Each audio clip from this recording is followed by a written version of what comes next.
Alrighty. Good morning, my friends. I hope you're doing well. Stefan Molyneux from Free Domain. freedomain.com. If you donate over the next couple of days, I will send you the history of philosophy and the history and the truth about the French Revolution. Like 30 hours of great podcast material, some of my best work. So, freedomain.com/donate. Questions from my good friends on X.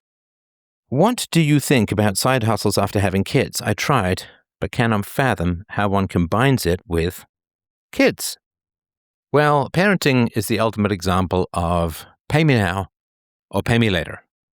Pay me now or pay me later. Just as much as humanly possible, just spend a bunch of time with your kids when they're young. The memories are fantastic. They are a warm heart in your fire as the world grows cold as you age. And I love going past places that my daughter and I had great memories when she was little, right? She's going to be 18 this year, so she's almost an adult, of course. And forget about the side hustles. Just cut back on your expenses to spend time with your kids. Your kids want you. They don't want stuff and materials and toys. And they just want you. Just go play with your kids. Spend time with your kids as much as humanly possible. I mean, A, it's fun. B, it's great for them. C, they build wonderful memories. And D, if you don't spend time with your kids when they're young, and I know you're not talking about not spending time with your kids, just talking about it being a bit different. If you don't spend time with your kids when you're young, then, of course, what happens is you end up having to spend a lot of time managing them and their problems and their peer pressures and so on when they get older. You want that pair bond to be with you, the parents. You don't want it to be with the other kids, their peers as a whole. I mean, they're going to have their peer bonds, but you don't want those peer bonds to be overwhelming. So you either spend time with your kids when they're younger, or you spend time trying to repair and fix up the damage that not spending time with them when they're younger has in their teen years. All the parenting is preparation for the teen years when they get enough independence that they can be led astray. And you want to have those solid bonds so that they don't get led astray. And that's what you need. So, all right. Somebody asks, with your years of fighting the good fight for non-aggression and peaceful parenting, do you see societal progress on these fronts? Is it moving the other direction, or is it about the same? Well, one of the great tragedies of mass immigration is that the West, after struggling for thousands of years to improve parenting, Christianity being one of the big ones, after struggling for thousands of years to improve parenting, the West is now importing millions of people whose parenting practices have not reached Western standards as a whole. And if you've spent time around immigrant communities, particularly from the third world, their parenting practices are very aggressive and dismissive and top-down and so on. So, yeah, it's really sad, and it's really counterproductive, of course, in the long run. So, yeah, there's some negatives. In terms of what I see, though, it's absolutely staggering how much things have progressed. So it was not like almost 20 years ago, I was attacked viciously by multiple press outlets for being evil cult leader trademark because I was wantonly, apparently smashing up families for fun and profit, though I never told anyone to leave their families, just reminded them that they could when they were adults. And so it was, evil cult leader practice to talk about going no contact or the voluntary family. And again, I've always said the same steps, just in case you haven't heard them, the same steps I've been consistent in for 20 years. If you have problems with your abusive parents when you're an adult, then sit down and talk with them and try and work things out and try and get to some kind of positive resolution and go to therapy. If you're even thinking about going no contact with your parents, please engage with a good therapist, because it's certainly in the past, although still now, certainly in the past, it was a tough process because socially it was completely unacceptable because, well, for a variety of reasons, not least of which you honor thy mother and thy father, but it's your mother. You only get one mother. You only get one father, and so on. Now, this was shocking and appalling, and it was a dangerous idea. It was one of the more dangerous ideas that or arguments that I put forward into the public square, was reminding people that you don't have any foundational responsibility to remain in any abusive relationships, but particularly unchosen abusive relationships. You don't choose your parents, and again, I was always raised that it's fine to divorce if you're not happy, and these are people that you dated and chose. So the idea that you could never leave parents that you never chose was incomprehensible, logically, of course. And the purpose was to privatize the family, because only in the private sphere do you get quality. Quality is choice, right? The government has a monopoly on certain services. You can't really choose anything differently, so they don't have much of an incentive to produce services of the highest quality. You just kind of have to deal with it, right? As best you can. So privatizing the family is really important, and making sure that parents know that if they horribly mistreat their children are under no foundational obligation to stay with them and continue to have a relationship with them as they get older, is the best way to improve parenting. I mean, the best way to improve a service provided by the government is to privatize it and to allow for competition. And so privatizing the family is taking the principles of the free market and applying them to parenting. And it was extremely dangerous in terms of releasing this idea into the wild and so on. And no matter how reasonable I was, no matter how, I think this is kind of accepted within the psychological community, but it's kind of like ethnicity and IQ. You just can't talk about it within the public sphere. So I talked about it, and it was all perfectly reasonable, perfectly friendly, and so on. But it was a very dangerous idea to put out. Now, that idea has gone mainstream, and it's remarkably quick. In only 20 years, this idea has gone mainstream, and now there are regular articles that I see, and I will say it's not without a tiny degree of bitterness from time to time, but there are mainstream articles that I see about going no contact, or what I referred to as DFU, which is like divorce, but for your parents. FU, it stands for family of origin. FOO, family of origin. So if you're married and you're talking about your family, you say family of origin, so DFU. And it's gone mainstream. It's talked about in a wide variety of mainstream publications. It's discussed without hysteria as a potentially healthy option for unrepentantly abusive parents. And, of course, I get no credit, and my reputation remains as harmed as ever. But nonetheless, I am more than willing. In fact, I consider it a very noble and honorable trade to have my reputation endlessly trashed in order to reduce abuse against children, right? So the idea of going no contact is a way of improving parenting, right? If your kids can never leave you, you don't have to provide better services for them. You don't have to be nicer or kinder and so on. In other words, you don't have to treat them as most abusive parents treat random strangers, which is way better. And so back of the napkin calculations is that I sold or burned my reputation in order to prevent about 1.5 billion assaults against children. And I mean, obviously, that is a deal that any moral or reasonable person would make. And I'm very proud and happy to have made that deal. Of course, you wish you lived in a world where that deal didn't have to be made. But any moralist who improves the human condition is going to have to sacrifice his reputation, at least in the short run. In the long run, things were different. And afterwards, people look back and say, I don't understand the hysteria. Why were people so upset that astronomers argued that the Earth went around the sun? Now we just take it for granted. It's incorporated, but at the time, of course, it could get you burnt at the stake. It's just a reality. And the other thing that was really important to me with regards to the voluntary family, the free market family, is, of course, there's a moral aspect that you are not responsible for contracts you never signed. That seems quite important.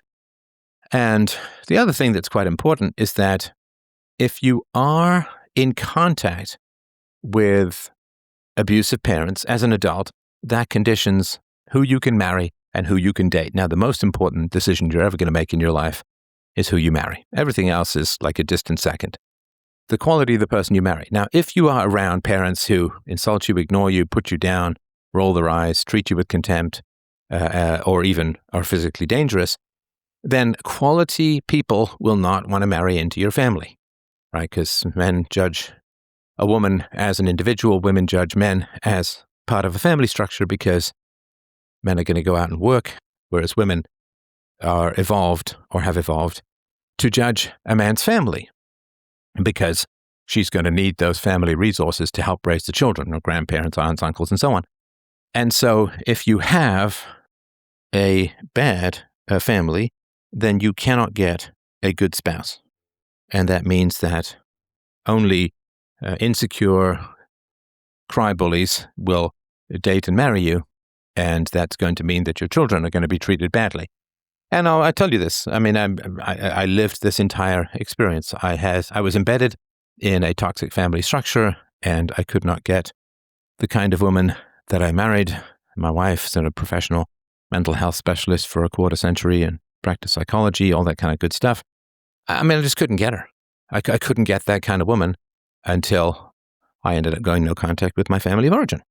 And that makes perfect sense. So it's really just about happiness, virtue, consistency, quality, and founding my philosophy, as no philosopher in history has done before, founding my philosophy or founding philosophy from a moral standpoint on anything and everything that is best for the children of society. The non-aggression principle must apply to children first, otherwise it will never apply socially.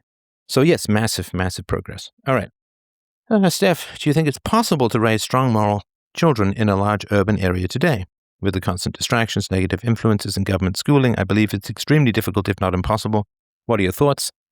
Yeah, I mean, I think if you have the choice, I would say that living in the country, in a good community, and homeschooling is probably the best approach as a whole. Is retirement devastating for most people? I think we need to provide value to the world in order to be happy. Happiness, which is fundamentally the approval of your conscience, is only achieved by doing good in the world.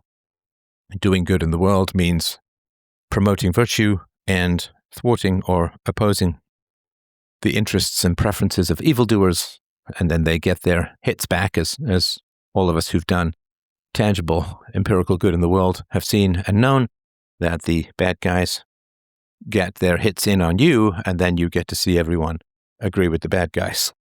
For the most part. I mean, it's a little dispiriting, but again, it's a natural part. And I, as a philosopher, have tried to move the actionable moral virtues of mankind further forward than any other philosopher in history. I will stand by that. I mean, I have my strengths, I have my weaknesses. That is an absolutely valid assessment. Because by focusing on personable, actionable virtues, particularly regarding children, I have provided the world with the most actionable progress in morals in the shortest amount of time of any philosopher in history. And that has a lot to do, of course, with the amazing technology we have to discuss reason with the world. And so it's not my particular brilliance, although maybe that's a part of it, but it is really the communications technology and the participation of the audience with great questions like this that has really helped. So if you retire from work, that's fine. I don't think I'll ever retire. I'll probably be podcasting on my deathbed. But if you retire from work, that's fine, but you still need to be able to provide value to the world. I think if you don't provide value for the world, I think your body just says, well, kind of what are we here for? And then I think illness is a potential. Somebody asks, are we obligated to tip dealers at casinos when you win? I don't gamble, but to me this makes no sense. They don't tip you when you lose, and you still have to pay taxes on that money. No, you're not obligated. It's not a contract. It's a tradition. It is a nice to have, not a have to have. It's like tipping at a restaurant. Now, personally, this is just a personal opinion. It's not a philosophical proof. It's sort of what I've seen and experienced in the course of my nearly 6 decades on the planet, is that generosity tends to beget generosity. I mean, I noticed this when I was a waiter. I spent years being a waiter as a teenager and in my early 20s. And generosity tends to beget generosity. If you are generous and kind, as long as you're assertive in expecting reciprocity, right? So don't just be a pushover. Don't just be somebody who provides resources to others with no expectation of return. I don't think that's reasonable or healthy. But if you are generous, then most people will be generous in return. I mean, when I meet people, I'm positive and friendly, funny, hopefully a little, and happy and all of that.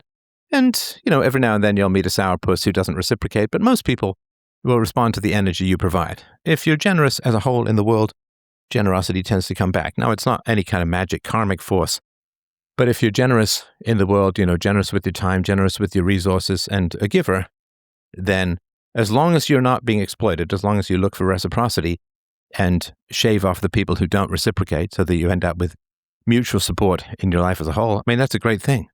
That's a great thing. So you don't have to, but I think generosity helps as a whole in life. I want to know why you think, I want to know what you think about the prevalence of young female domestic abusers. I have no data, but in my opinion, it seems to be dramatically rising. Well, one of the things that's happened over the last sort of 50, 60 years is that women have gained unfair access to the legal system, right? So what you do is you portray violence, domestic violence, as always being abusive men against helpless, loving, dependent, virtuous women. That's not how domestic violence works. I mean, among boyfriend, girlfriend, married partners, and so on. The way that domestic violence works is you get two sick people who both enjoy and get sadistic satisfaction from provoking each other and playing the victim and so on. It's a horrible psychodrama that comes out of early childhood. But what happens with domestic violence is you get two sick people who are mired in a manipulation and brutality and a repetition compulsion of early childhood violence, and they both are drawn to each other, they both provoke each other, they both end in this horrible, ghastly, demonic dance of provocation and victimhood and so on. And the woman will provoke the man, and then the man hits her, and then the man provokes the woman, and the woman hits him or calls the cops or something like that. So domestic violence is a sick cycle between two adults, usually both as bad as the other. But that's not what the media portrays. Of course, what the media portrays endlessly is the loving, virtuous, kind, wonderful woman whose husband just turns on her for no reason and becomes a terrible guy, and she's trapped because she loves him and loves the kids. And right, so you just portray this endlessly. And what this does, of course, is it gives women excessive credibility in the legal system, and it gives them excessive power within the legal system. And then what they do is they switch from abusing the men directly to calling the cops and threatening the cops on the man. And of course, there are times when this is justified. The man is a violent guy and the woman should be protected and so on. I'm just talking about the general social knowledge of it. So the woman then, of course, will threaten or enact, she'll smack herself in the head and then say, I'm calling the cops and you're going to jail. And I mean, this is all terrible stuff. Now, of course, people should have access to the police or its equivalent in a free society. People should have access to these things if they're under physical threat. Absolutely, for sure. But unfortunately, a lot of police in the West are just trained that you always believe the woman, you take the man right out of the household, he goes straight to jail, and this is excessive power for abusers. Access to the power of the police is something that can be easily abused by bad people, and we don't have enough checks and balances in this as a whole. So, for instance, women who falsely accuse men of assault are very rarely prosecuted or very rarely jailed, even if the man has video evidence, and so on. So, power corrupts people as a whole, and we always need voluntary checks and balances on power. Any system that does not have checks and balances on power is totalitarian. So, for instance, money printing, right? I mean, Should new money be created?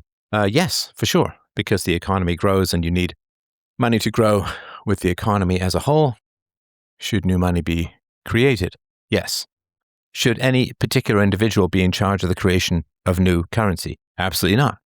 This is what's so terrible about central banking, right? So just giving you an example. So Bitcoin fixes this and solves this and so on. So all unchecked power corrupts. And if you try to design some sort of system where there's no particular downside to the unjust exercise of power, your system will fail. It's like trying to design a fish tank without water, trying to figure out a system without automatic, decentralized checks on humanity's desire to use excess power. I mean, we're designed for that. I mean, and there's nothing wrong with that in a way. I mean, designed to exploit excess power is what gives us, windmills and water wheels and internal combustion engines and all sorts of good stuff, right? So we have an instinct to exploit power. And from a material energy standpoint, that's given us a lot of the delights and comforts of the modern world, right?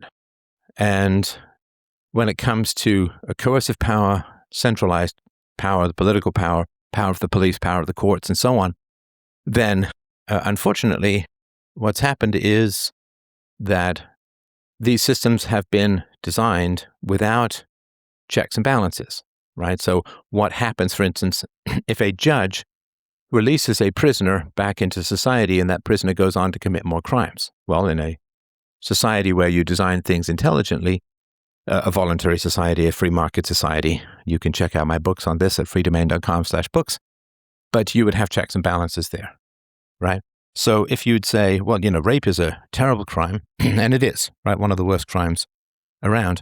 Rape is a terrible, horrible evil, and some women and some men, but mostly women, will falsely claim to have been raped in order to punish a man for some perceived misdeed or noncompliance.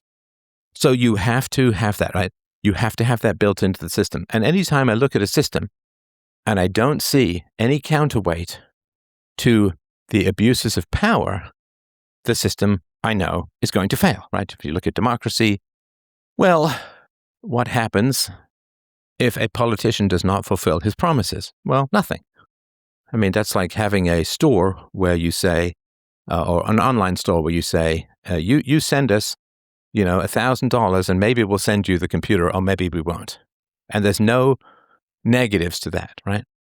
And of course, with a democracy where the government controls hundreds of billions or trillions of dollars, then of course the natural result is that the government bribes people with counterfeit currency, bribes people with the debts of their children in order to buy votes in the here and now. Okay, so what's the counterweight to that? Every time you look at a system, understand that power corrupts and say, okay, what is the counterweight to the natural corruption of humans when exposed to power? What is the counterweight to that? How does the system deal with the fact that human beings are corrupted by power? I mean, everybody knows this, everybody understands this. A sort of famous Lord Acton quote, all power corrupts, absolute power tends to corrupt absolutely. Everybody knows this. Okay, so if the government is in charge of educating the children, then those who want to propagandize their society will immediately start writing the textbooks. Okay, so what's the counterweight to that? What is the counterbalance to that? That children are going to be increasingly indoctrinated because it is a centralized power to, quote, educate children. So what's the counterweight? Well, there's no counterweight to that. I mean, everywhere you look at systems as a whole, okay, so there are bad teachers, and the bad teachers don't want to lose their jobs, and the bad teachers will often keep their jobs by agreeing to propagandize the children. What's best for the children is to have the best teachers. The children aren't paying directly. The children have no say. And so what is to stop bad teachers from propagandizing your children? Well, there's nothing. There's nothing to stop that. So anytime you look at a system as a whole, you want to look at how does it deal with the reality that power corrupts. And there is no political system that can deal with that problem. who will watch the watchers, right? Well, we've got the police. Well, what if the police turn bad, right? Well, who's going to deal with or control that? Well, there is no answer in a political system. The only answer is a free market system, right? Where if judges become corrupt or unjust or, give ridiculously short sentences. There was a guy who was sentenced to 6 months for sexually assaulting an unconscious person, I think woman, by a dumpster. Okay, so what do? I mean, everybody's really frustrated with these judges, these activist judges. Oh, what do you do? Well, there's no solution. Well, you could work for this and work to impeach them and blah, blah, blah. It's like, well, what can you answer? You can't answer that in a political system. All right. If women are unfriendly towards other women who are more attractive and intelligent than themselves, more attractive women experience more aggression and sabotage from other women per research. How does the female status hierarchy work? Is it self-defeating or rewards mediocrity? Well, I mean, if you've ever been a very productive person in a union shop, a male, then your productivity is viewed resentfully by the others. Hey, slow down, man. You're making us all look bad. That kind of stuff, right? So less competent people will generally have resentment towards more competent people, and that resentment manifests in socialism, communism. It's just resentment of the less competent towards the more competent as a whole, which is why nobody came to my rescue when I was being deplatformed, because I'm very good at this, and so people enjoyed not having me as a competitor. So it's not just a male-female thing. So if you're competent, you just need to get away from incompetent people. Like, just in general. It's one of the biggest life advices that I can give. If you are a competent person, if you're hardworking, intelligent, creative, you love what you do, then you just need to be around other people who are that way inclined.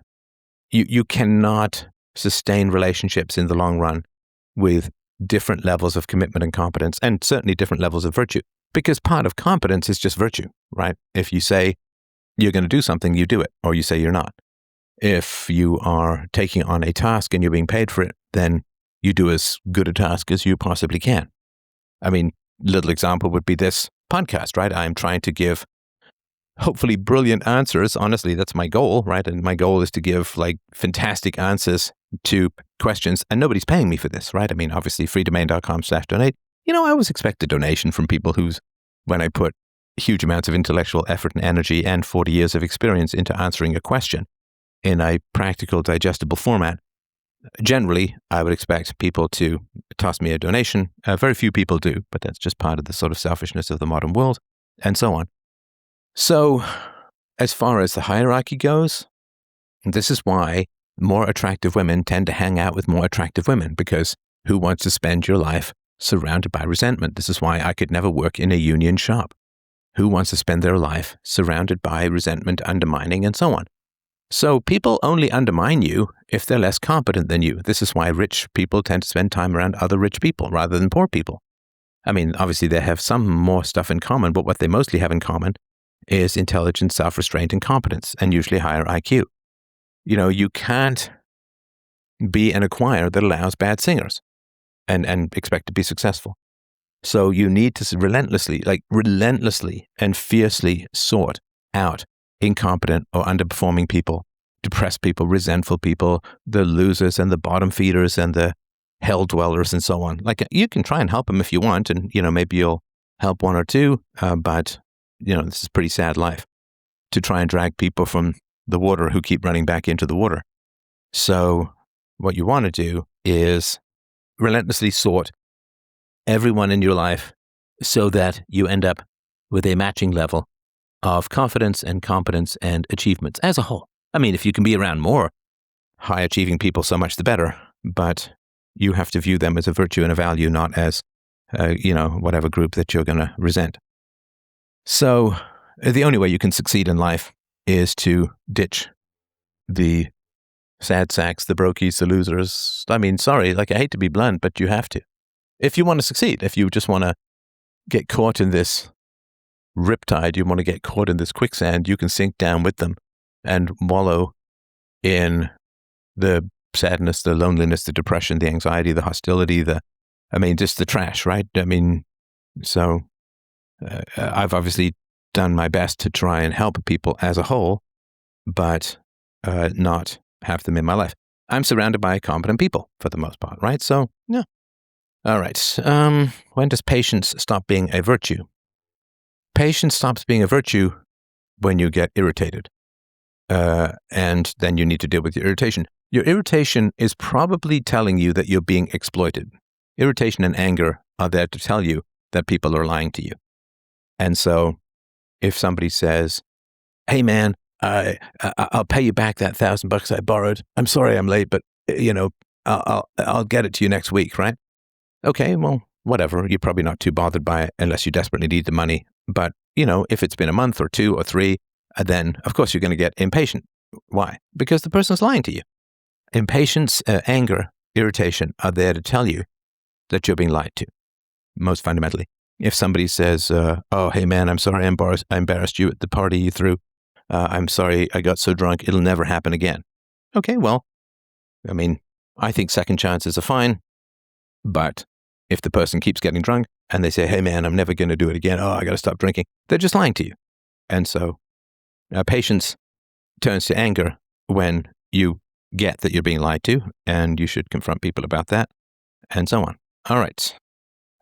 You seem to say the poor lack empathy towards the rich with their wealth tax in New York, California, but the rich have funded this communism for 100 years. The Ford Foundation, Hewlett Foundation, Soros, Hearst Foundation, Bill Gates Foundation, and many more. The rich are evil. Well, I don't know that they mean they're a good rich, they're a bad rich, and so on. I think Elon Musk is a pretty good guy as a whole. I would not put Bill Gates or Sam Altman into that category.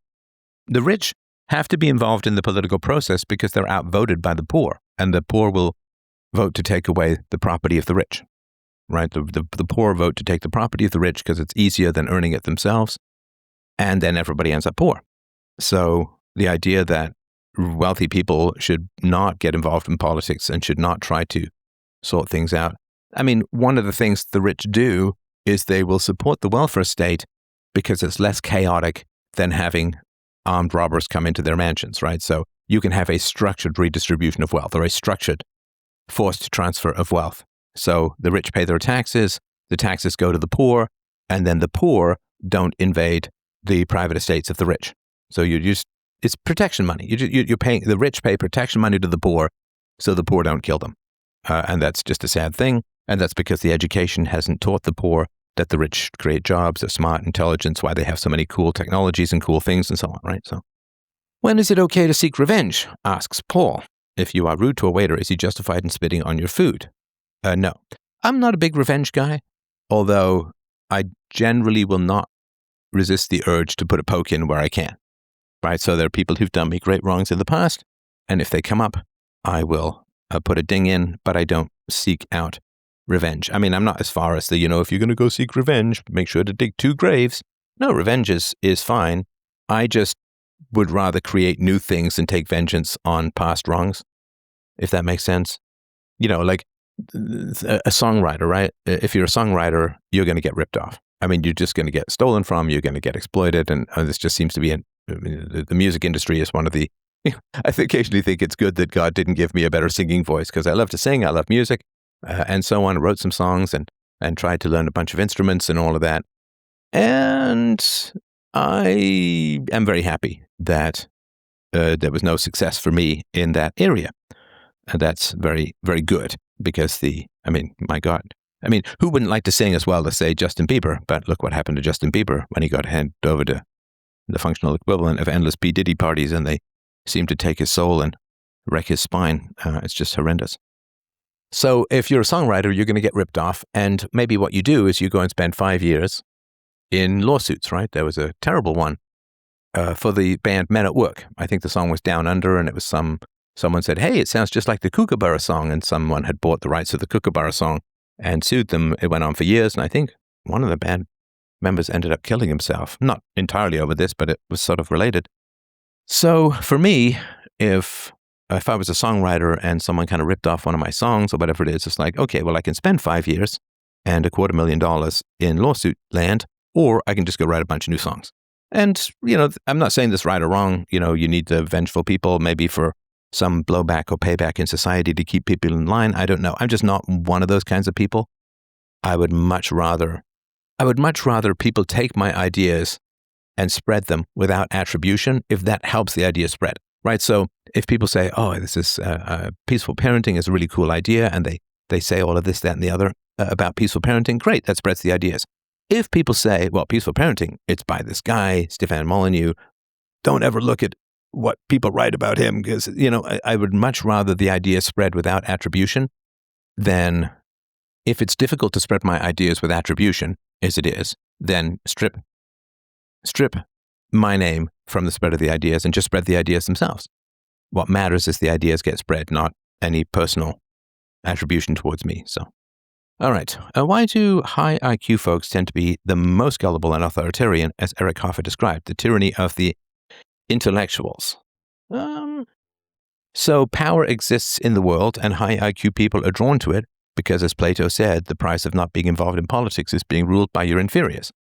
And so high IQ folks, of course, there's a bit of this sort of demonic temptation that, hey man, we're going to create this system, and you're going to be in charge of it, and you're going to get your way, and you're going to impose your will on others. I mean, that's it. I'll give you the whole world if you worship me, says Satan to Jesus in the wilderness.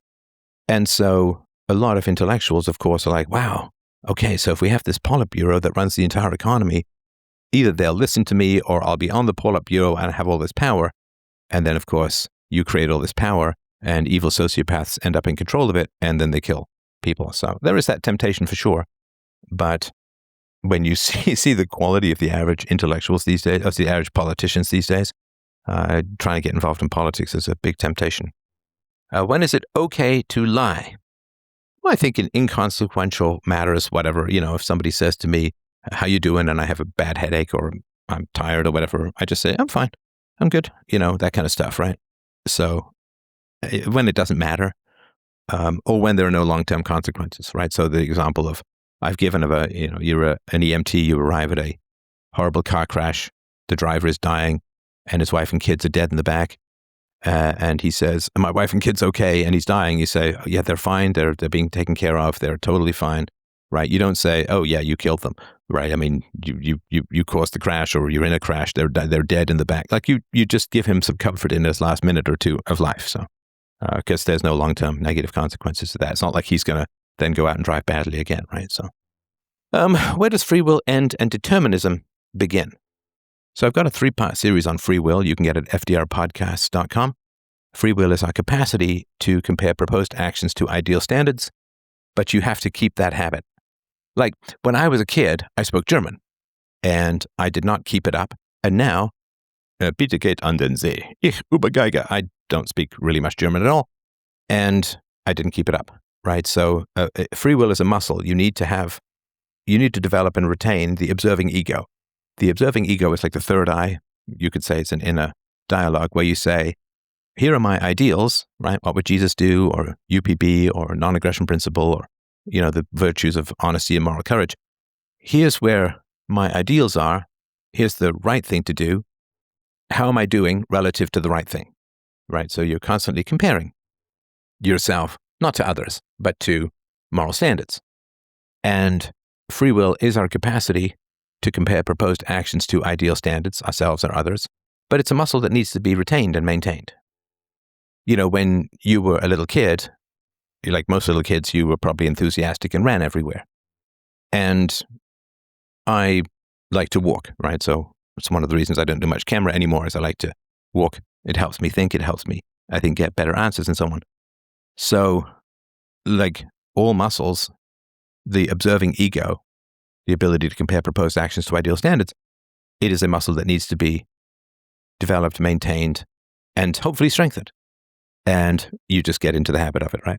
So you can, if you let that muscle atrophy, then everything just becomes reaction and determinism. And then what happens is you don't compare proposed actions to ideal standards. What you do is act in a hedonistic way and then make justifications up for it afterwards, right? You act to conform and comply, and then you say, oh, but I'm conforming and complying because it's the right thing to do, and the blah, blah, blah. People did this under COVID, right?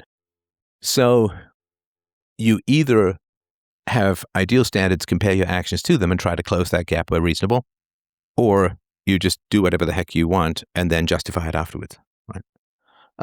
What would you tell a successful 38-year-old man who can't find a good wife? Man makes $400K a year, lives in a nice townhouse in a nice town in the USA, works out 4 days a week.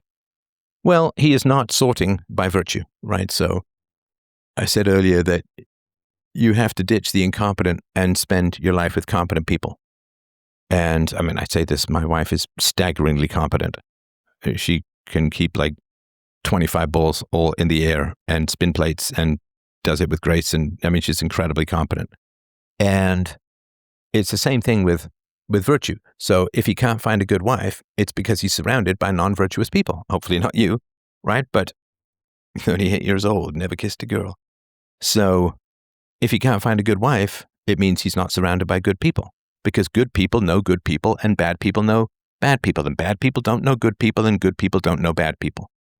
And so if he can't find a good wife, it's because his friends, his family, and so on, he is not embedded in a society of good people, and he needs to go and find good people, and that means ditching the bad people. You can't have moral friends if you have immoral friends, right? Like bad money drives out good, immoral people drive out good people. You have to ditch. This is the leaving the zombie city to the village of competence across the desert. You've got to cross the desert. You've got to be alone for a time. You've got to ditch the bad people in order to get the good people. So, all right, what should I read to know more about theater? Are there non-acting theater degrees? I'm sure there's history of theater and so on, but you can crack books, of course. You want to read Respect for Acting by Uta someone or other. You want to read the Stanislavski Method, and you can read, of course, biographies of famous actors. I've read biographies of a bunch of actors and all of that, so that would be helpful. Do you think AI slop on social media will ruin the addictive hooks integrated into social media in a way that makes people minimize their social media use? Yeah, it's possible. X has been pretty brutal for me over the past sort of 4 to 6 months. My reach has diminished considerably, but I like to think it's because they're fighting bots, and maybe a lot of my reach formerly was just a bunch of bots and so on. So, I don't know. Yeah, it's going to be interesting. I think that social media is going to have a bot rating, like a likelihood of AI rating. It's going to be tricky, but I think that if you're truly original, I think AI slop will get rid of the unoriginal people more obviously. So, how can one who finds himself drowning in apathy learn to feel joy again? So, apathy fundamentally is the belief that virtue has no traction, that virtue cannot win, and the world is completely run by evildoers, and to be good is to be doomed. And so, that's what bad people want you to feel, that you're doomed, that virtue will never work, that you can't ever be a consistently good person without being destroyed, and so on, right? And look, I get it. I mean, it can be risky to be good. That's why nature has given us such happiness at being good, because it's tough to be good, for sure. So the opposite of apathy is anger. Fuck evil. Fuck evildoers. Fuck evildoers. Get out there and do some good. What are your thoughts on the Tesla humanoid robots? It's totally fine. I think they're great. It's like the power loom of the modern world. Question, was there ever a time in the history of the universe where nothing existed? I mean, without wanting to nag you on nothing existing. Contradiction, man. No, I mean, I don't think so. Matter cannot be created or destroyed. It can only be transformed into energy and back. So you cannot unatom an atom. You can transform it, you can blow it up and move it around or whatever. So I accept the continuity of matter and energy, so I don't think there was a time in the history of the universe where nothing existed. Why do you only have one kid? Perfectly fine, fair, and valid question, because that's all nature allowed us. We tried for more. How can men best help in the emotional regulation of their women? Listen, but don't take too seriously, right? So absolutely listen, let her discharge, but don't take it as like if your girlfriend or wife is panicking, absolutely listen and don't take it too seriously, for the most part. How do we culturally stop social media or gaming addiction? We have to make the world a little bit safer for honesty. Right now, I mean, I can be honest and, kind of survive in a way, but that's not the case for a lot of people, because if you're honest, the left will just work to get you fired and so on. And maybe the right too, a little bit now as well, sort of blowback. So men have looked at society and said, men and women have looked at society and said that telling the truth is too dangerous. And therefore they look for a fantasy honor rather than real honor. What are some dating tips you have for unattractive people. You need to develop some other talent, some other ability. I mean, do this either way, but you need to develop some other talent or ability because you have a deficiency. So learn how to tell good stories, do your personal grooming as best you can, get great haircuts, learn how to tell funny jokes, learn how to be funny, just work to develop those kinds of things. Be well-read, be up on current affairs, have interesting things to say, and that's the best you can do. All right. I think that's it for these questions. I really do appreciate people giving me these questions. I hope that they're of value to you. freedomain.com/donate. Lots of love, my friends. I'll talk to you soon. Bye.